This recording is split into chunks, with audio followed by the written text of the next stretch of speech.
Olá, galerinha! Vamos conversar um pouquinho sobre meios de comunicação, inclusão e exclusão. Exclusão digital.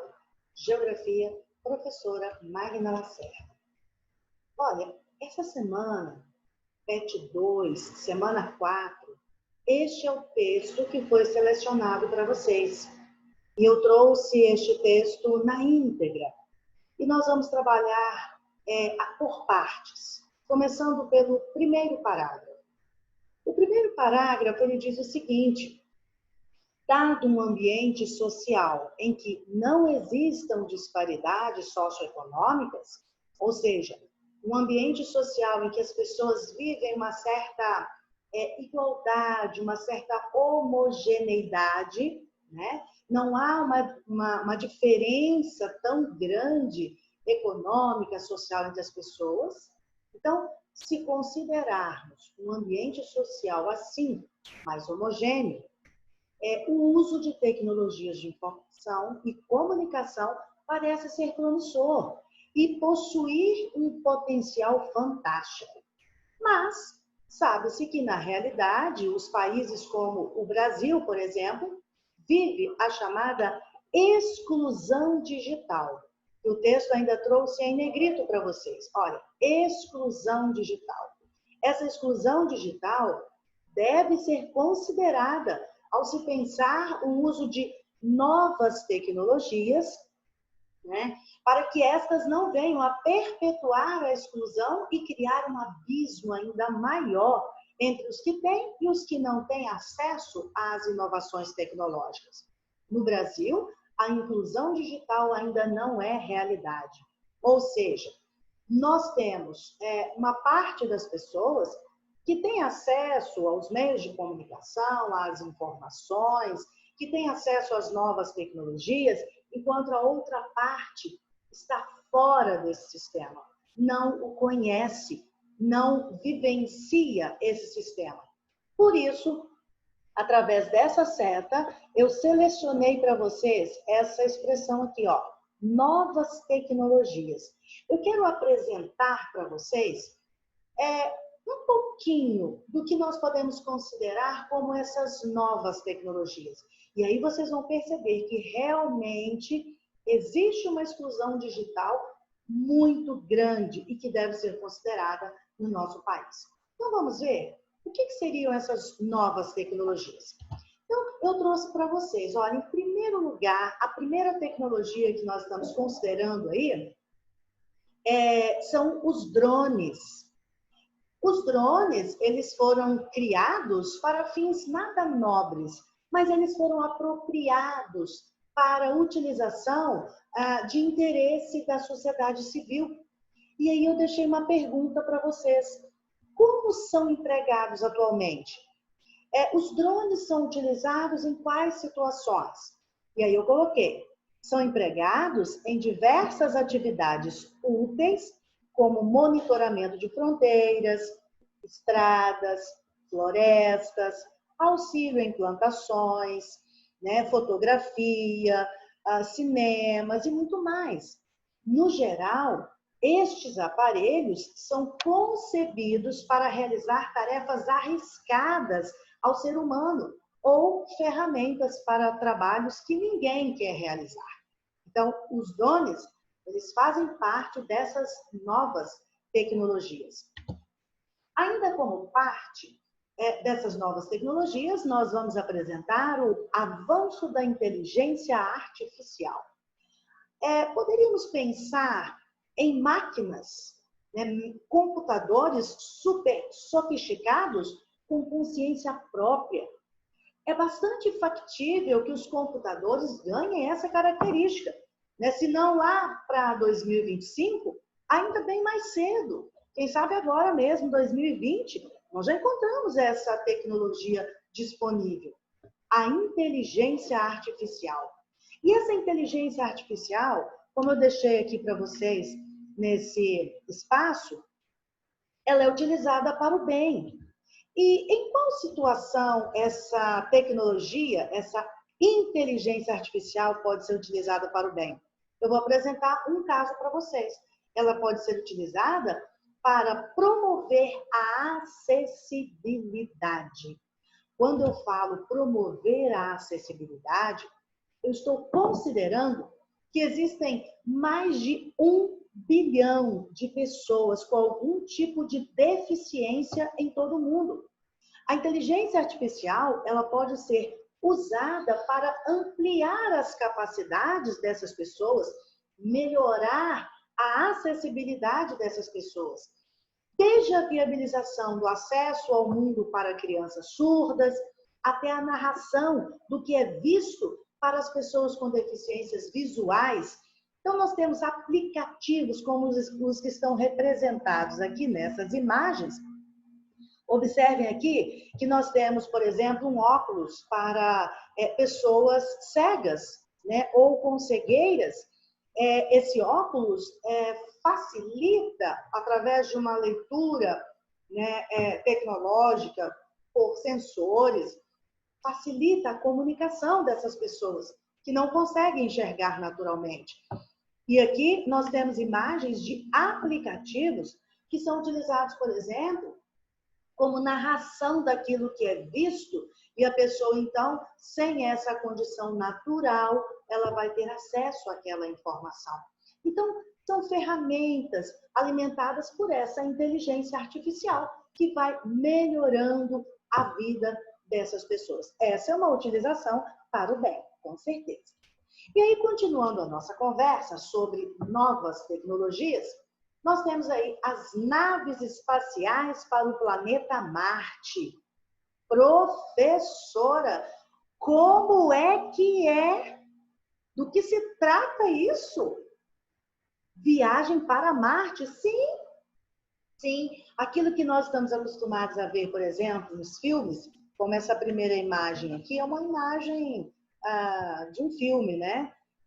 Só exemplificativa. Então, estamos acostumados a ver em filmes, mas a NASA, né, os países ricos já desenvolvem tecnologias voltadas para isso. Então, veja, já tem planejamento para que naves tripuladas sejam enviadas a Marte. Ou seja, é uma viagem sem volta, mas existe esse planejamento. Essa imagem à direita aqui, por exemplo, essa nave, ela já existe, ela é real. E ela foi pensada exatamente para possibilitar esse conhecimento, né, do espaço, que é um grande interesse das pessoas, um grande interesse da ciência, né?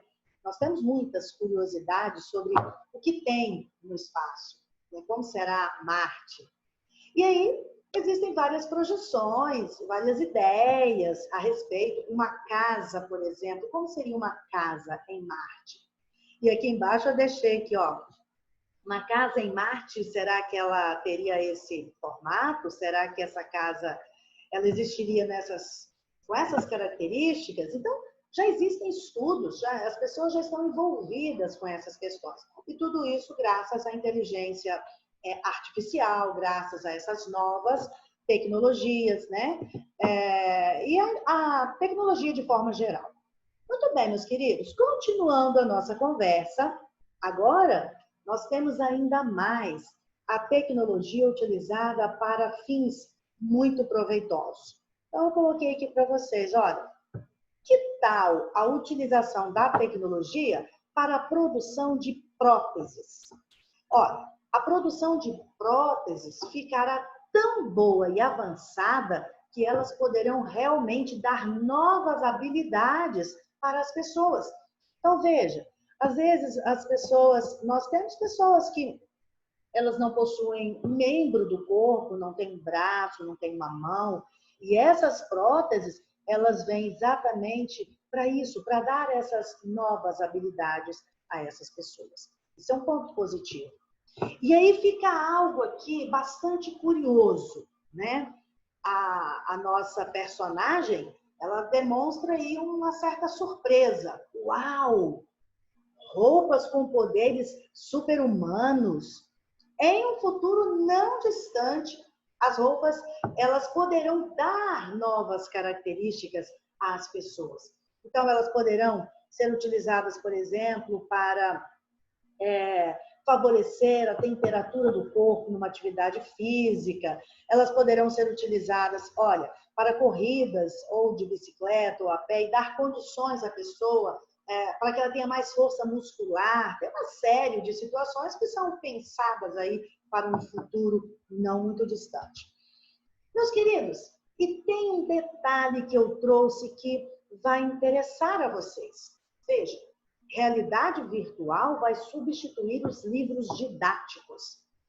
Será mais fácil explicar determinado assunto se o estudante estiver vendo ele acontecer. É mais fácil do que fazer a leitura no livro didático. Porque fazendo a leitura no livro didático, nós temos que ficar assim, imaginando como será, como seria, né? Fica uma coisa assim um pouco abstrata. Agora, se você estiver vendo a situação acontecer, talvez, né, assimilar os conteúdos vai ficar muito mais fácil. E a Google, ela já possui aplicativos para isso, que permite que os estudantes visitem locais como a Grande Barreira de Coral, por exemplo, com o uso da realidade virtual. E se vocês observarem, nós estamos num momento já de transição para esse processo, numa mudança na educação de uma forma geral. Hoje mesmo, essa aula aqui, ela seria dada, por exemplo, na sala de aula. Estaríamos juntos conversando. No caso, nós ainda temos uma infraestrutura um pouco debilitada para atender às necessidades dos alunos, então estaríamos lá apenas com o quadro negro, no máximo com a utilização de um slide, mas falta ainda tecnologia, né, para chegarmos naquilo que realmente nos interessa. Mas essa realidade já é possível, essa realidade já é pensada e você faz parte dela. Então vamos que vamos. E com certeza, com essas questões todas que nós estamos comentando, né, essas novidades todas, com certeza que o que nós seremos, se nós acompanharmos essa evolução, alunos nota 10, profissionais nota 10, com certeza absoluta.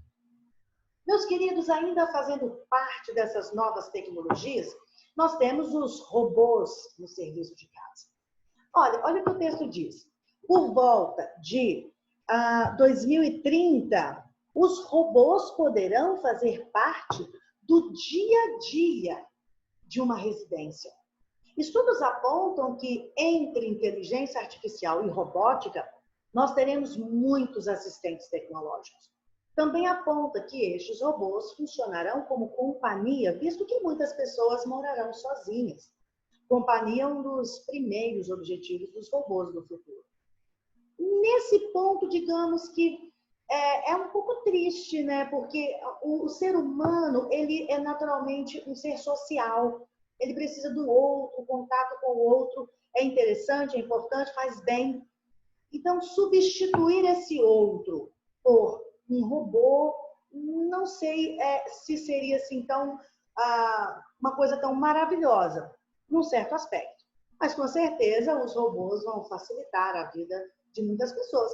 Como hoje, por exemplo, uma panela que faz arroz, né? Que cozinha o arroz sem que você precise ficar vigiando tudo. Coisas simples na cozinha, para você esquentar uma comida no micro-ondas. Então, são artifícios que nós já utilizamos e daqui para frente a tecnologia tem muito mais para nós. Meus queridos, ainda dentro das novas tecnologias, nós temos os prédios que funcionarão como cidades. Altos prédios do futuro, dê uma olhada nessas imagens. Altos prédios do futuro poderão conter praticamente tudo que é encontrado em uma cidade. Então, as pessoas elas ficarão fechadas nesses prédios, nesses condomínios, porque lá elas terão locais de trabalho, academias, espaços para estudo, áreas residenciais, etc. Tudo isso para acomodar o alto influxo de pessoas que vão se mudar para as cidades nas próximas décadas. Veja, nós já estudamos em outro momento que nós tivemos um grande movimento migratório, pessoas que saíram do campo e vieram para a cidade. num processo que nós conhecemos como êxodo rural. Só que esse processo ele continua. E devido a toda essa transformação tecnológica, possivelmente as pessoas ainda virão para as cidades. E onde essas pessoas irão se acomodar? Nós já temos, por essa questão, nós já temos a formação de favelas, né? Uma infraestrutura que não está preparada para receber essas pessoas. E essas pessoas vão continuar chegando nas cidades. Então, com certeza, aquelas pessoas que são, digamos assim, que têm melhores condições econômicas, elas vão se fechando nessas cidades do futuro, nesses condomínios do futuro. Meus queridos, ainda como novas tecnologias, nós poderíamos citar aqui o uso maciço de energias renováveis. E dentre essas energias renováveis, eu trouxe para vocês aqui a energia solar. Isso sim é uma coisa boa. Por quê? Porque nós sabemos que a energia que nós utilizamos a partir da queima de combustíveis fósseis, essa energia, por exemplo, petróleo, né? O carvão, essa energia é altamente poluidora do ambiente. E agora, se nós utilizarmos energias renováveis, como por exemplo a energia solar, isso já vai ser importante para a nossa própria saúde, né? Então, nós vamos imaginar no futuro áreas, por exemplo, que têm uma grande insolação, como, por exemplo, áreas desérticas. Imagine você o deserto do Saara, né? Tem uma quantidade de energia muito grande nessa região. Imagine você, então, essa energia sendo canalizada, né, no subterrâneo, canalizada para outras partes, com menos energia solar. Então, tudo isso é pensado para o futuro. Então, isso seria, por exemplo, uma coisa boa. Agora, tem uma questão que eu quero apresentar para vocês. Edição dos genes humanos. Olha, quando você vai editar um vídeo, por exemplo, o que você vai fazer com esse vídeo? Você vai fazer uma alteração nesse vídeo. Você vai tirar algo, colocar algo, ajustar, né? Você vai alterar esse vídeo. E no caso, a edição dos genes humanos é exatamente esse processo de alteração, de mutação genética. Isso o homem pensa, a tecnologia proporciona isso, por quê? Qual é a justificativa? Olha o que o texto traz para nós. Existem várias doenças resultantes de problemas genéticos. São predisposições que nós carregamos desde que nascemos. Então, graças ao melhor entendimento do genoma humano e a essas mutações genéticas, médicos e cientistas já podem detectar sinais de Alzheimer e outras doenças com antecedência. Veja, o Alzheimer é aquela doença, crianças, que faz com que a pessoa viva um declínio mental. Ou seja, a pessoa ela esquece, né, das coisas, ela esquece, ela não reconhece mais pessoas próximas. Por exemplo, uma pessoa que tem Alzheimer, ela pode não reconhecer o próprio filho. Então, veja, se nós pudéssemos modificar esses genes ou identificá-los muito mais cedo para lutarmos contra esse declínio mental de um indivíduo, olha, isso seria, então, topzera, né? Seria a tecnologia utilizada para um fim muito nobre. Meus queridos, e ainda nós temos aqui uma outra tecnologia muito importante que eu quero apresentar para vocês, que é o processo mais barato de dessalinização. Tecnologias de dessalinização, como eu deixei em negrito aqui para vocês. Tecnologia de dessalinização. Isso seria o quê? A retirada do sal da água do mar. Transformar a água do mar em água doce. Em um mundo dominado por oceanos. É no mínimo irônico que nós enfrentemos um futuro seco e que a água seja tão escassa em muitas regiões. Então, só que esse processo de dessalinização, como eu também deixei para vocês em destaque, é um processo extremamente caro, bancado principalmente por países ricos, como, por exemplo, Israel e Emirados Árabes.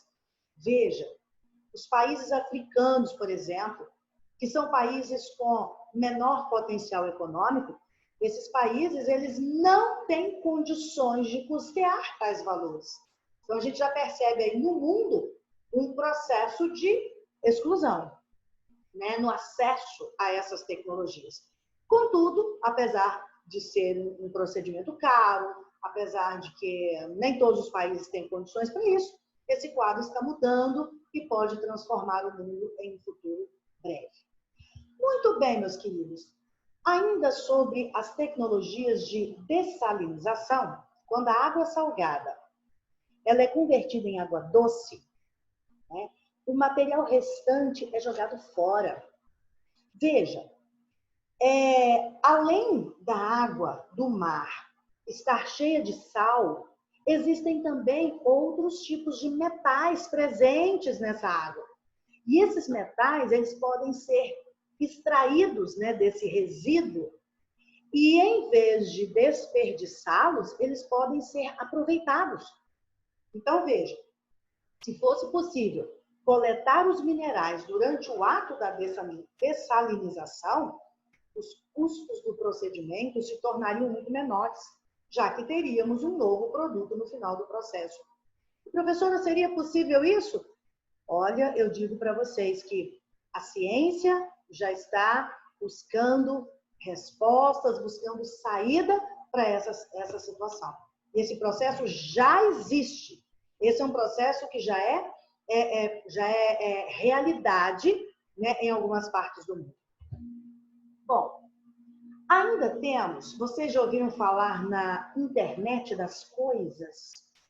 Mas como seria isso? Internet das coisas. Veja, internet das coisas, esse conceito é porque é o seguinte, nós passaremos por um tipo de revolução tecnológica que une computação e comunicação. Computador e comunicação, né?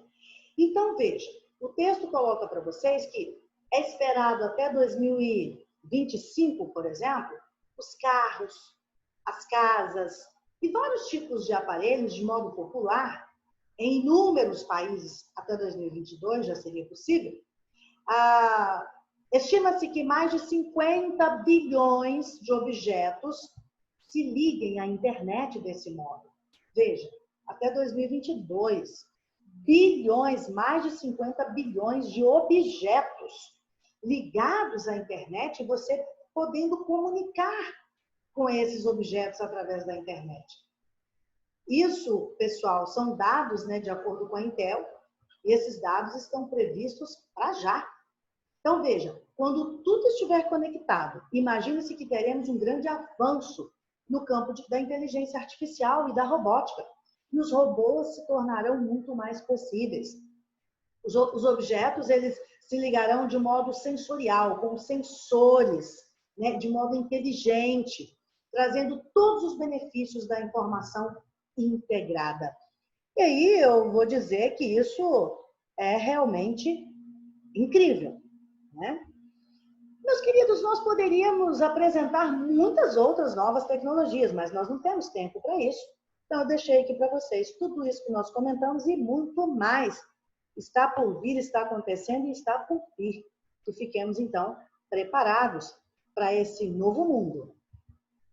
Bom, já que nós falamos de todo esse processo, né, de tecnologia, de novas tecnologias, o texto de vocês, lá, aquele primeiro texto que eu apresentei, eu então busquei lá o segundo parágrafo e joguei aqui. Esse segundo parágrafo de vocês, ele fala sobre a infoexclusão e o apartheid digital. Veja, pessoal, eu deixei em negrito essas expressões. Infoexclusão e apartheid digital, por exemplo, são definidas por alguns pensadores como a exclusão de oportunidades de acesso às novas tecnologias da comunicação e da informação. Ou seja, tudo isso que eu comentei com vocês de novas tecnologias, existem muitas pessoas e países que estão excluídos desse processo. Eu chamo isso de infoexclusão, né? E de apartheid digital. Outros tomaram a ideia infoexclusão como um significado mais amplo. Então, deixei aqui também em negrito para vocês. como todo e qualquer tipo de exclusão informacional que uma pessoa ou um grupo social possa estar submetido. Então, fica aqui uma pergunta. Infoexclusão? Apartheid digital? Eu já sei que é uma exclusão das pessoas desse processo, mas por que dessa palavra? E aí nós vamos pensar. Info vem de informação. Exclusão, então, exclusão de todo tipo de informação. Exclusão de oportunidades de acesso à informação. Professora, mas e esse apartheid digital? Olha, nós buscamos essa palavrinha porque apartheid, ela significa um processo de separação, segregação. Esse termo ele foi muito utilizado quando nós trabalhamos, por exemplo, a separação ou a segregação racial que existiu na África, que separava brancos e negros fisicamente, socialmente, economicamente, moralmente. Então, o apartheid racial, né, africano, esse termo também foi usado para mostrar essa separação que houve lá, racial, e agora nós estamos importando esse termo, apartheid, para nos referir a essa separação digital. Que separação, professor? Separação entre aqueles que possuem acesso e aqueles que não têm oportunidade de acesso. Ou seja, uma separação digital, um apartheid digital. Esse é o significado dessas duas expressões. E aí, meus queridos, nós podemos dizer que o não acesso, ele agrava ainda mais o quadro de exclusão e de desigualdade social e impede que as pessoas exerçam sua cidadania plena. Então, veja, eu queria que vocês observassem essa imagem, essa charge aqui comigo. Veja que essa mocinha, né? Ela está dizendo o seguinte: meu iPhone está tocando. O iPhone dela está dentro da bolsa dela. Ela está se referindo justamente a essa tecnologia que ela tem acesso.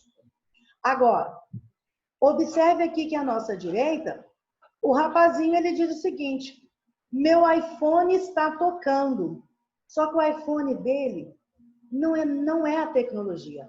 O texto, isso aqui é uma crítica que, enquanto essa aqui tem acesso a uma tecnologia, né, avançada, o que esse aqui precisa não é nem do iPhone, ele precisa de comida, porque o que está tocando nele é a fome. Então, enquanto algumas pessoas têm acesso às tecnologias, as outras não têm, e elas não têm nem o básico às vezes, que é, por exemplo, comida, alimentação.